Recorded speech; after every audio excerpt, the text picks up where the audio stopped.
Hello, my name is Allison Bryar. I am a candidate for a Master's in American History from Gettysburg College and the Gilder Lehrman Institute. This is my elevator pitch for my capstone paper.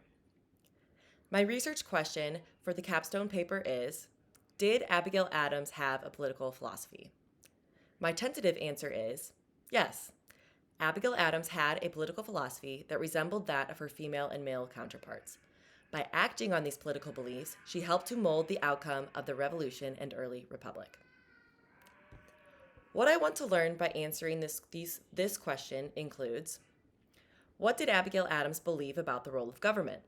What did she think about how the government should be structured, how it should operate, what freedoms it should afford, and what role the people should hold within it?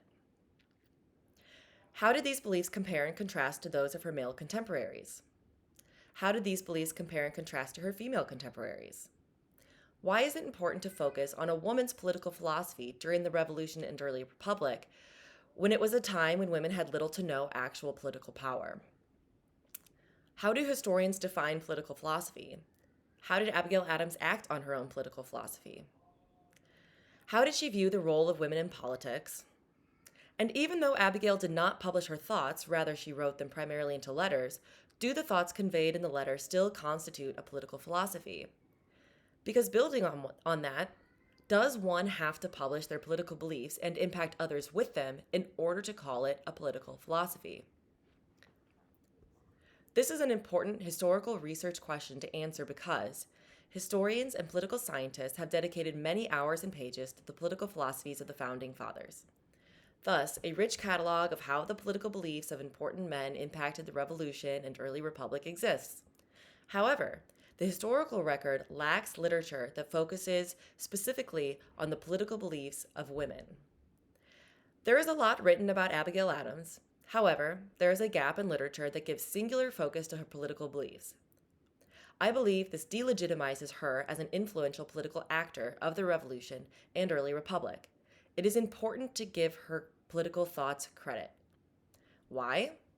Well, what would John Adams, and Thomas Jefferson to that end, be without Abigail Adams? What would the United States be without the support of women throughout the colonies during the Revolution and the early Republic? Other questions I am interested in exploring with this research include, if women, particularly those in influential adjacent positions, such as Abigail Adams, did not support the revolutionary cause and the political beliefs it stood for, could the cause and the resulting systems of government have claimed legitimacy? Another question, would the cause and resulting government have been successful in real terms?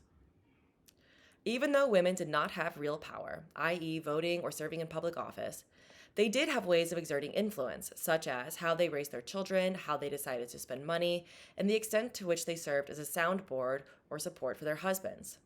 Thus, would the revolutionary cause and fledgling republic survive without the support of women?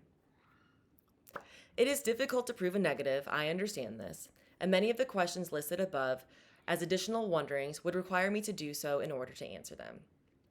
However, by close analysis of the wealth of primary resources left behind by Abigail Adams, I do believe I will be able to answer my main research question and shed light on the importance of the political beliefs of women during the Revolutionary period.